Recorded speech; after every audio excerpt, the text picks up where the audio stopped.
Welcome to Autistic Culture 101. My name is Christina Marie Wright. I am a member of the autistic community, and we are going to talk about autistic communication. When we discuss autistic communication, it's important to remember that one of the markers of autism spectrum disorder is communication differences. So even when using the same communication methods used by non-autistic people, autistic individuals will have unique ways of using those methods of communication. The primary or preferred methods of communication vary among autistic people, but each method is valid. Every autistic individual may have a different natural form of communication or may utilize several methods independently or in combination with one another at any given time. This presentation will explain and explore several different methods of autistic communication, but it is by no means exhaustive, as members of the autistic community continue to create new and innovative methods for communication. So first, we'll talk about speaking or using mouth words. For some autistic people, speaking and using mouth words is a comfortable and effective way of communicating, and those individuals may use spoken language as a primary means of communication while in person or over telephone or video chat interfaces. However, even individuals for whom mouth words are an effective method of communication may experience periods of inability to speak and utilize alternative methods of communication. Some autistic people don't use mouth words at all and rely upon augmentative and alternative communication, or AAC, in order to communicate. So what is AAC? Augmentative and alternative communication is exactly what its name suggests. It is a communication concept which augments spoken language or provides an alternative when spoken language is not available or not used by an individual. To some extent, everyone uses AAC regardless of neurotype. A speaking person who loses their voice due to laryngitis, for example, may use writing, gesturing, or other means in order to communicate until they've recovered. That same person might use other communication forms in a noisy environment. For many autistic people, though, AAC is a reliable method of communication which allows users to have conversations, share emotion, demonstrate preferences, and express complex thought. AAC can be no-tech, such as using sign language, gestures, facial expressions, and vocalization.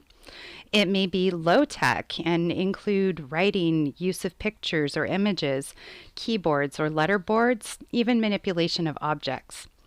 High-tech versions of AAC include software-based speech synthesis or other digital technology. Let's talk about writing, typing, or texting. For many autistic people, both speaking and non-speaking, written forms of communication provide a reliable method for conveying the voice of the user.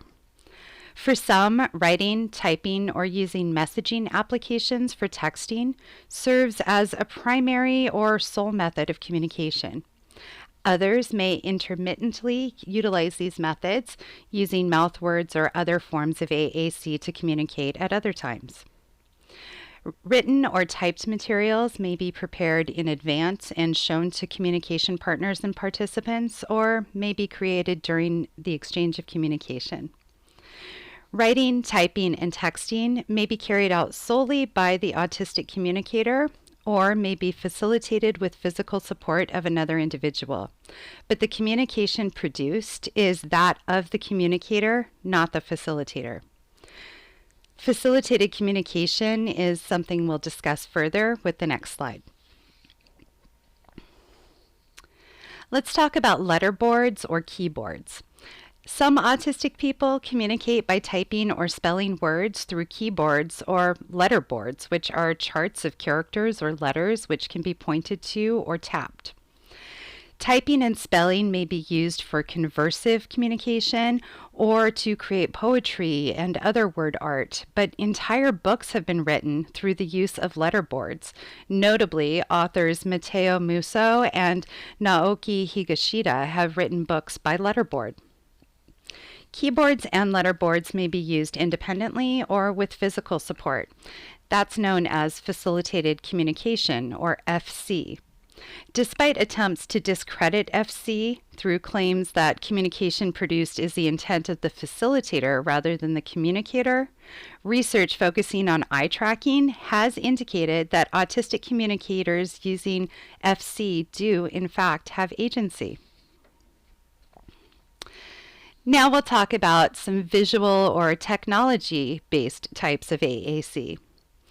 AAC may be accomplished through visual means such as selection or arrangement of images, symbols, or other media. Even most non-autistic people regularly use visual media to communicate, whether it's by taking and sharing photographs, creating and sharing visual memes, using emojis or GIF images, or displaying or wearing symbols or emblems to communicate about themselves, things like their beliefs or their feelings or memberships of certain clubs. Many autistic people use these methods as well. But for some autistic individuals, visual media serves as a primary method of communication, and that media may take many forms. It may be tangible, such as printed paper or cards, or fixed displays of images that they can select from. It may be digital, such as image files, emojis, and GIFs, and it may be low-tech or high-tech.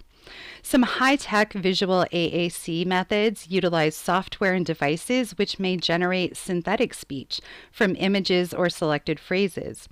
Other high-tech methods allow for recordings of natural speech to be associated with those selections.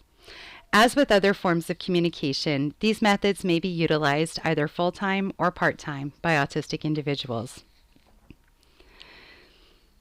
Sign language and body language.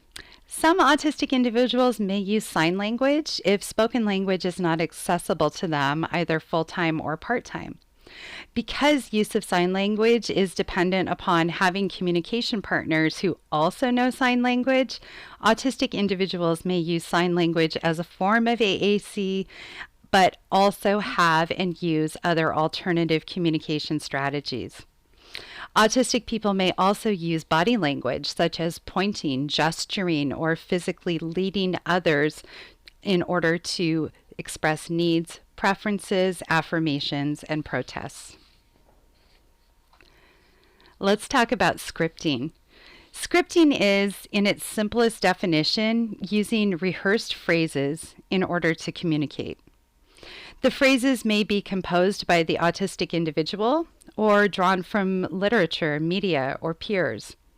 Autistic people may script for many reasons, such as increasing confidence in social or professional settings, navigating public environments in order to meet needs. For example, scripting what to say to a barista when ordering a coffee. It may be used for expressing emotion or navigating small talk, which many autistic people find frustrating or confusing. It may be used to communicate complex thoughts or as a form of pleasure. Autistic people may also use scripting as a form of wordplay or entertainment.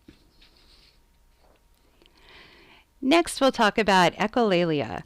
Echolalia is the repetition of words, sounds, or phrases. As a means of communication, echolalia has been demonstrated to be used by autistic individuals for purposes of taking turns during communication, expressing affirmation and answering questions, gaining the attention of a listener, making requests, labeling items, situations, or relationships into categories.